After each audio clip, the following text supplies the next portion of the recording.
Bonjour à tous, j'espère que vous allez excellemment bien. Aujourd'hui on se retrouve pour parler cyclisme, pour faire la présentation de l'étape numéro 7. Et aujourd'hui ça sent quand même bon le sprint, ça sent le sprint à Bordeaux.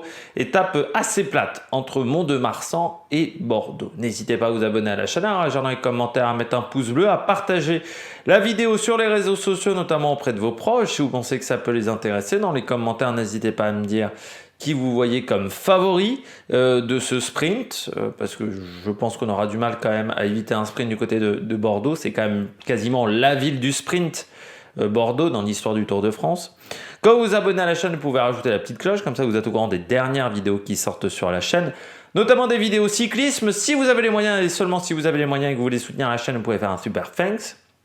Vous pouvez aller voir également PS 2.0 le podcast sur l'histoire du sport sur Spotify, Amazon, Google, Deezer, et vous avez également TikTok avec le débrief rapide juste après l'arrivée de l'étape. C'est-à-dire vers 17h30, 17h45 selon comment les coureurs sont motivés pour rouler plus ou moins vite.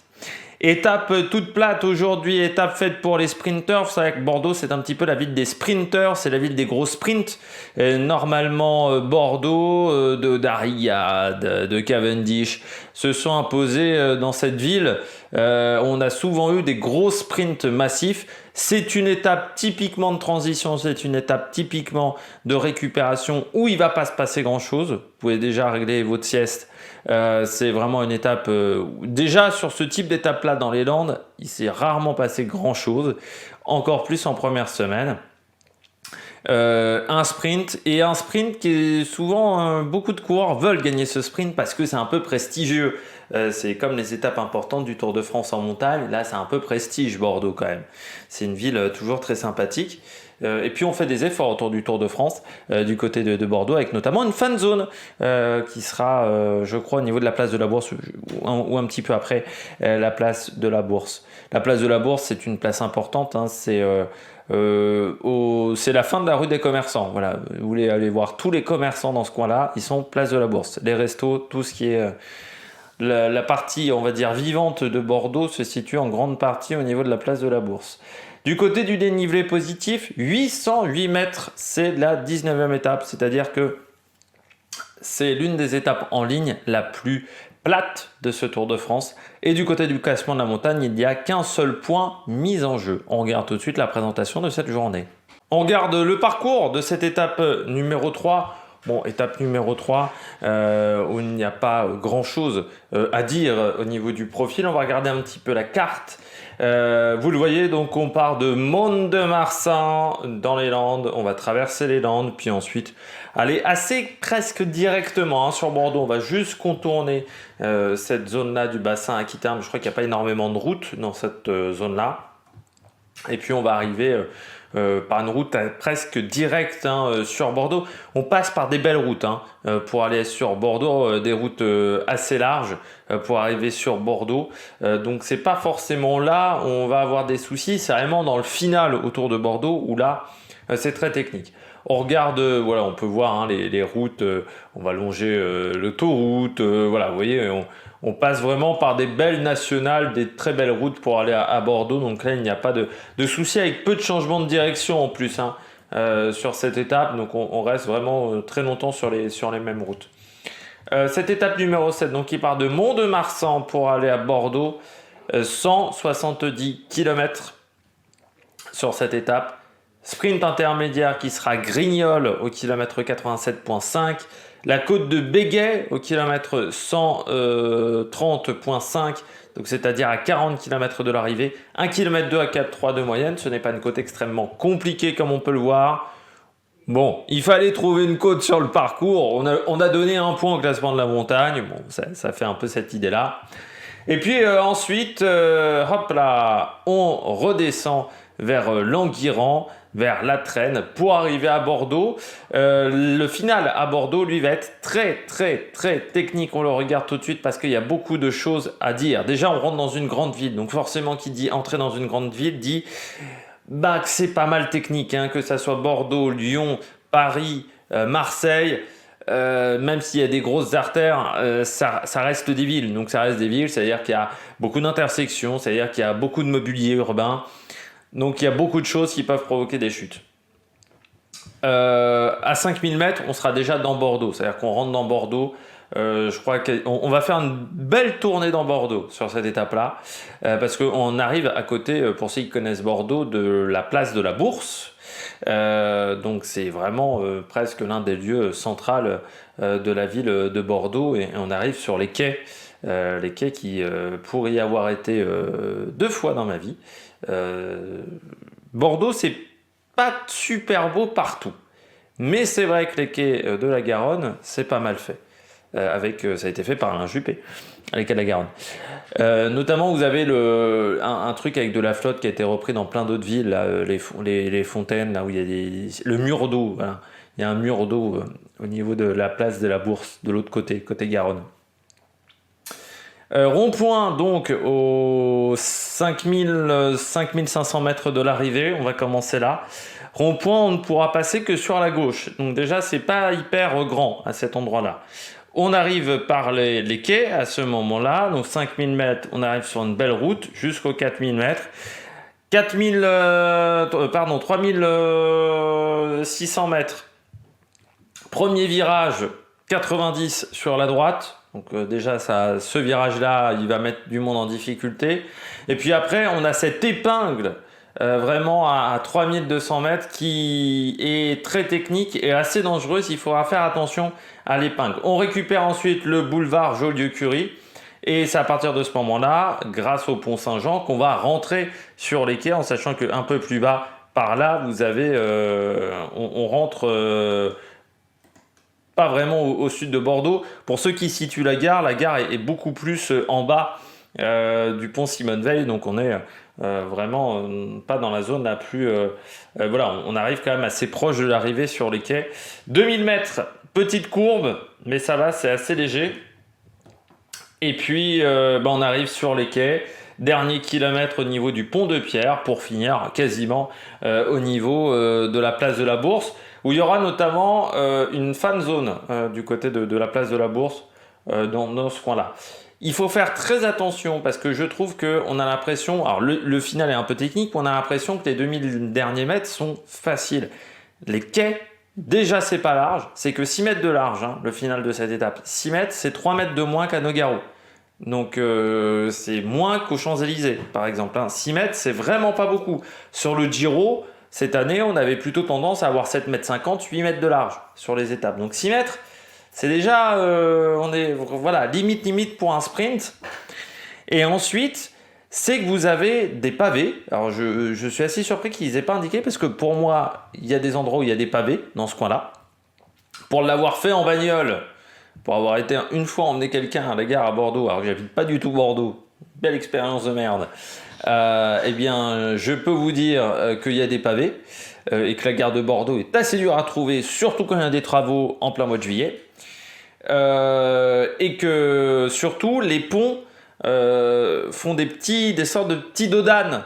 C'est-à-dire que voilà, la route se lève un petit peu au niveau des ponts. Alors, c'est léger, hein, c'est pas énorme, sauf que ça peut vraiment créer du désordre dans le peloton, et un peloton emmené à 70 à l'heure, à cet endroit-là, moi je suis assez inquiet, c'est au niveau de la zone du pont de Pierre, où ça peut être, je pense, un peu chaud à cet endroit-là, et surtout qu'avant, on aura eu pas mal de difficultés, et donc beaucoup de monde voudront remonter. Parce que ceux qui seront en tête à 2000 mètres, ils peuvent rester en tête jusqu'à l'arrivée en termes de stratégie. Donc il faudra faire très attention à cet endroit-là parce que je pense qu'il y a beaucoup de gens qui vont tenter de remonter, qui vont prendre des risques. Surtout qu'on est déjà au 3e sprint de ce Tour de France et que certains coureurs n'ont toujours pas de victoire. Donc on va avoir envie d'aller chercher la gagne sur cette étape-là. Et puis donc ensuite, on arrive, alors c'est une légère courbe, 400 mètres à vue, ligne droite finale de 2 km, largeur 6 mètres, mais 400 mètres à vue. C'est comme vous pouvez le voir, hein, c'est une longue courbe. Les quais, ça suit la Garonne tout simplement. Et donc voilà, c'est le petit truc auquel il faut faire attention. On passe tout de suite à l'histoire du Tour de France. Du côté de l'histoire du Tour de France, on va revenir sur le Tour de France 2010. Avec l'étape numéro 18, on revient sur une étape qui est arrivée à Bordeaux. Tour de France 2010, il y a un gros match pour le général, mais il y a aussi un gros match pour le maillot vert. Alors je vais vous expliquer, pour tout vous dire, quand je fais la rubrique histoire, il faut savoir que je ne les ai pas écrits il y a si longtemps que ça, parce que j'étais un peu à la bourre.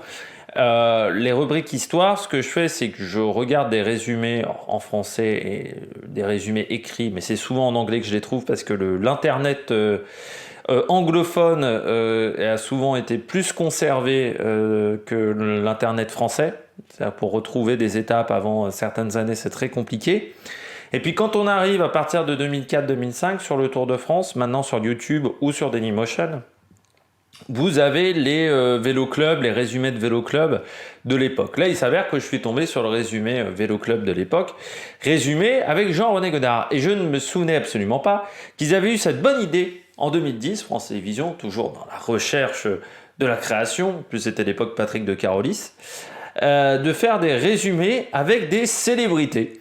Mais parfois des célébrités qui ne connaissaient pas grand-chose de cyclisme. Il s'avère que là, avec Jean-René Godard, c'est Alain Juppé, le spécialiste des guéridons, le maire, l'ancien maire de Bordeaux. Et autant vous dire que Alain Juppé, il a beau dire qu'il regarde des fois le Tour de France dans la mairie de Bordeaux, il y connaît que dalle et ça se voit. Mais comme c'est un politique, il veut montrer qu'il s'y connaît en cyclisme et ça devient très ridicule. Vraiment, il y a des discussions avec Jean-René Godard. En plus, les deux s'écoutent pas, qui sont lunaires.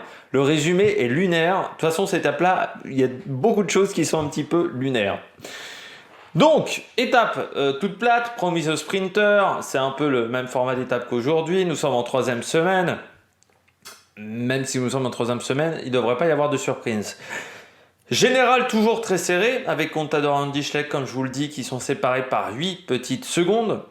Et puis de l'autre côté, nous avons également une autre bagarre pour le maillot vert. Là aussi, c'est très serré. C'est peut-être l'une des bagarres au niveau du classement du maillot vert qui a été la plus intéressante sur les 20 dernières années.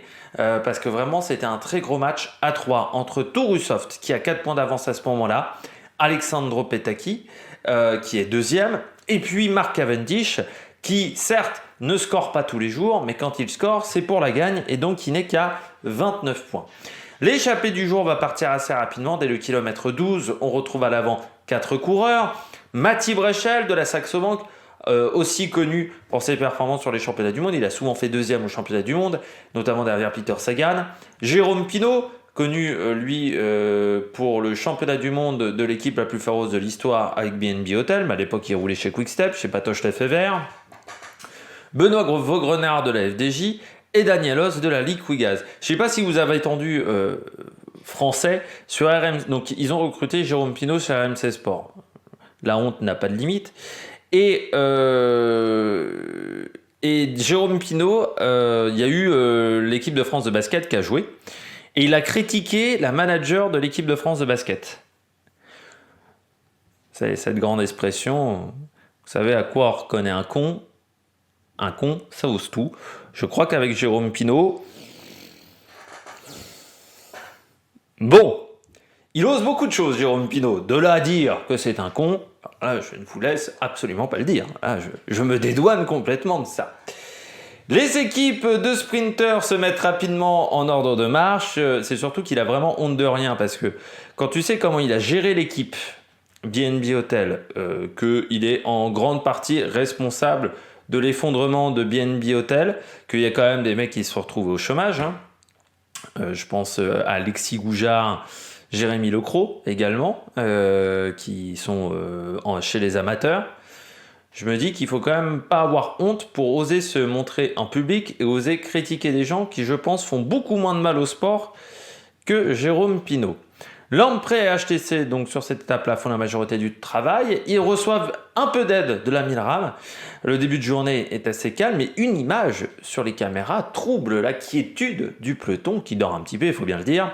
C'est Andy Schleck qui s'accroche de manière prolongée à la voiture du médecin de course. À l'époque, le médecin de course, c'était pas Florence Pommery, c'était Gérard Porte. C'est même le dernier Tour de France de Gérard Porte. Il a l'air de souffrir au niveau de la selle, ce qui n'est pas vraiment l'idéal la veille d'un contre-la-montre. Autre demi-surprise également, l'équipe Cervélo de Tourusoft ne roule pas à l'avant du peloton, mais en fait l'objectif du Tourusoft, c'est qu'il y ait le plus de coureurs qui soient devant eux sur un sprint, comme ça, Cavendish, par exemple, ne prendra pas le maximum de points et Petaki aussi. Parce que Tourousoft, en cette fin de Tour de France, il n'est pas incroyable. Les échappés ne vont pas avoir beaucoup d'espoir. L'écart maximum sera de 3 minutes 25 au km 30. Et il ne se passe pas grand-chose, il faut bien le dire, sur les routes landaises que nous traversons dans cette étape, à part que Alain Juppé a le temps de parler du bois coupé sur le bord des routes à cause de la tempête. Vraiment, cette étape, regardez le résumé, il est lunaire. Et ça se retrouve très facilement sur Internet. Vous tapez Tour de France, étape 18, pardon. Et vous allez retrouver le débrief de cette étape, c'est très drôle. Le groupe des têtes collabore bien, mais en fin de journée, on se bagarre pour le prix du plus combatif et Daniel Oss décide d'attaquer. Il sera le dernier coureur repris. Il aura le droit donc le lendemain à son petit dossard rouge. On arrive au sprint pour cette étape. Il n'y a pas photo, Mark Cavendish s'impose tranquillement.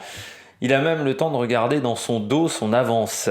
Il regarde vraiment dans le dos. Il y a vraiment cette photo-là qui est, je trouve, assez énorme et qui montre bien à l'époque comment Cavendish dominait sur le sprint. Il y avait Usain Bolt sur le 100 mètres, Cavendish sur le sprint mondial à l'époque.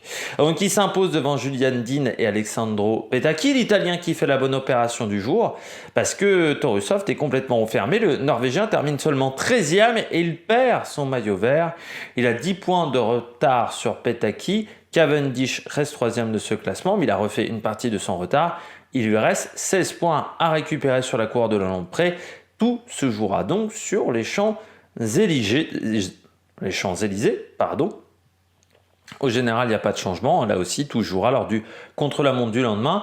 Et puis, photo souvenir, Tom Cruise et Cameron Diaz qui sont sur le podium du Tour de France. Il faut savoir que c'est Mission Impossible qui était tournée, je crois, du côté de Bordeaux. Alors, ça doit être Mission Impossible 3, je pense. Je ne sais pas si c'était le 4, mais qui est tourné dans ce coin-là, donc avec Cameron Diaz et Tom Cruise. C'était à une époque où il y avait souvent des guests, parfois improbables, américains. Ils voulaient avoir des guests américains. Et je me souviens que Tom Cruise et Cameron Diaz, c'est au même moment où ils sont également dans l'émission Top Gear, où ils font l'émission Top Gear 2. Et puis c'était l'époque où Tom Cruise a essayé de se refaire un peu sa carrière, parce que c'était la période compliquée où il avait été pris dans l'église de Scientologie, la période Cathy Holmes, et il essayait de se refaire un petit peu une réputation, et notamment en allant en Europe.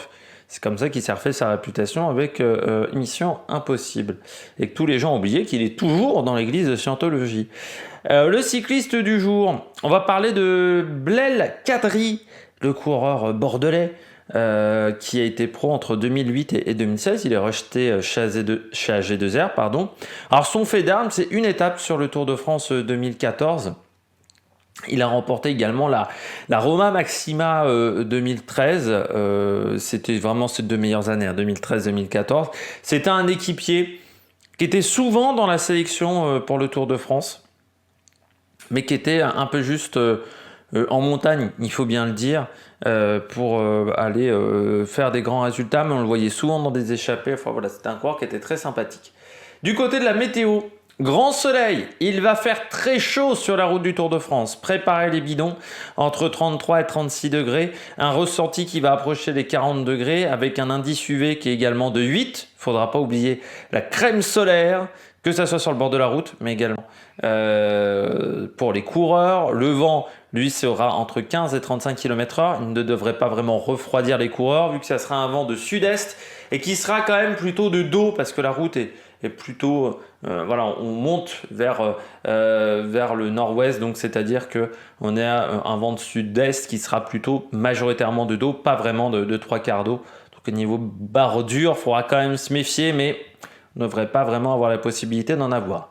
Du côté de la stratégie, je vois une échappée, 1-2 coureurs, voire peut-être même pas, sprint final à l'arrivée, donc ça va être une bonne siestas. Faire attention quand même du côté du sprint, je pense qu'il faut être placé dans les 2 virages, mais qu'il faut être en genre je dirais 10e position parce que je pense qu'il y a vraiment des possibilités de remonter et que ça va être un sprint qui va être assez houleux où ça devrait jouer pas mal d'écoute, je pense, sur ce sprint-là, surtout que même si Philipsen a l'air d'être fort et bien emmené, c'est pas le plus fort du peloton, donc ça peut jouer vraiment des coudes. Du côté des favoris, j'ai mis Dylan Groenewegen, c'est un sprint qui peut bien lui convenir, du côté du coureur néerlandais.